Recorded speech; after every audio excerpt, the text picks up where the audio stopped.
कहते हैं जिससे राज रूठे उसका सहारा रब बन जाता है। यही कहावत सच हो रही है। हाथ में हुनर और मेहनत पुरजोर हो तो विपरीत परिस्थितियों का सामना करके भी स्वयं को स्थापित किया जा सकता है। कुछ ऐसी ही कहानी है सरहदी जिले बाड़मेर की सेड़वा उपखंड के छोटे से ग्राम सावा की महिला मीरा देवी की।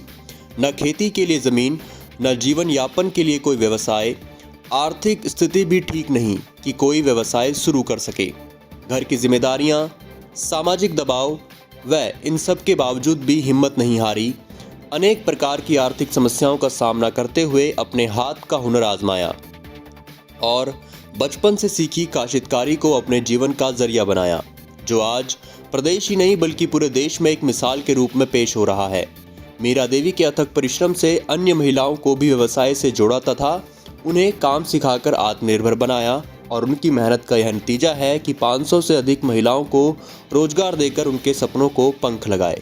महिला मीरा ने बताया कि इस स्टार्टअप को शुरू करने से पश्चात महिलाओं को रोजगार दिया तथा मां चामुंडा नाम से सहायता समूह का गठन किया। शुरुआत के समय में मात्र 14 महिलाओं को सहायता समूह से जोड़ा। काम की मांग ज्यादा हुई तो 22 महिलाओं को समूह में फिर सम्मिलित किया। देश के विभिन्न हिस्सों में मेले, उत्सवों, प्रदर्शनियों में शुरू किया तो काशिदा कारीगरी से बने हैंडीक्राफ्ट की मांग भी ज़्यादा होने लगी। तब 500 से अधिक अन्य महिलाओं को स्वयं सहायता समूह के माध्यम से काम दिया, जिससे उनको भी रोजगार मिल रहा है। मीरा देवी मेरा नाम है। समूह हमारे जुड़ियोड़िया समूह बनाएड़ो है। उसमें भरत बनाऊंगा गांव में कुल महिलाएं ले जाए जुड़ियोड़े भरत में की बनाओ बेडशीटा, पर्दा, कुशन। मेरा नाम ममता है। हमारे गांव में माँ चामुंडा समूह बना है और इनमें 200 औरतें हैं जो अपने हाथों से काम करती है।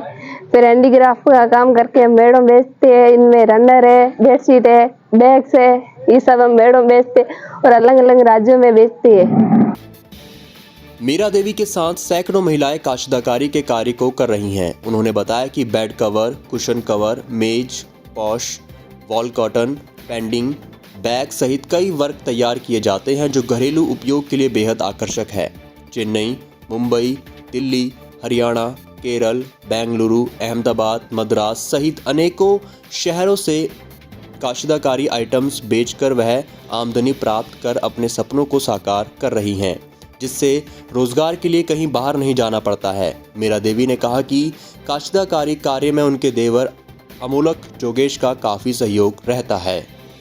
हम लोग सावा से माँ चामुंडा स्वयं सहायता समूह हमारे द्वारा बनाया गया है। पूरे गांव में करीब 8-10 ऐसे समूह बनाए गए हैं। उन समूह के अंदर जितनी भी गांव की महिलाएं हैं, उन महिलाओं को हम लोग हमारे द्वारा समूह द्वारा जो आइटम बनाया जाता है वो आइटम हम महिलाओं को देते हैं। महिलाएं बना के हम लोगों को वापस ला के देती है।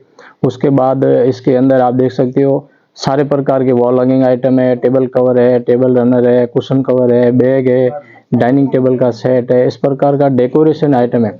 जैसे बड़ी बड़ी होटलें हैं, बड़े बड़े रेस्टोरेंट है या बड़े बड़े जो जिनके हॉल है, फैमिली हॉल जो है गेस्ट हाउस के, इस हिसाब से ये सारा डेकोरेट आइटम है। और सरकार द्वारा स्वयं सहायता की राजीविका की जो ये समूह है, इसमें हमें जुड़े करीब 3 साल हो गए। उसके बाद हमें काफ़ी इसका बेनिफिट मिला है और गवर्नमेंट द्वारा हमें एक प्लेटफॉर्म दिया गया है। हम हमारा ये आइटम ले जा करके वहाँ सेल करते हैं। जैसे कि हम जयपुर में हैं, दिल्ली में है, बॉम्बे में है, कलकत्ता में, हैदराबाद में, चेन्नई में, हिंदुस्तान के हर कोने में हमारा ये महिलाओं द्वारा बनाया हुआ आइटम हम लोग लेके जाते हैं और सेल करते हैं। उससे काफ़ी हमें इस चीज़ का बेनिफिट मिला है और मुझे खुशी है कि हमारे गांव की महिलाओं द्वारा ये आइटम बनाया गया जो हर जगह, हर क्षेत्र के अंदर हाथ की कला पहुँचती है। ये हमारे लिए बहुत गर्व की बात है। चौहटन के किसान परिवार कृष्णा राम के घर में जन्मी मीरा देवी का विवाह 1999 में सामा गांव के तामल राम के साथ हुआ। तामल राम लोगों के खेतों में जाकर दिहाड़ी मजदूर करके परिवार का पालन पोषण करता है। 3 बच्चों की पढ़ाई का खर्चा पूरा नहीं हो रहा था तो मीरा देवी ने दिन रात एक करके काश्तकारी का काम शुरू किया और बच्चों को अच्छी शिक्षा देने का सपना साकार कर रही हैं। मीरा देवी के 2 पुत्र और 1 पुत्री हैं जो अभी जयपुर में रहकर अपनी पढ़ाई कर रहे हैं। एक पुत्र का अभी अंडर 19 क्रिकेट टीम में सिलेक्शन हुआ जो वर्तमान में राज्य की टीम में खेलकर अच्छा प्रदर्शन दिखा रहा है।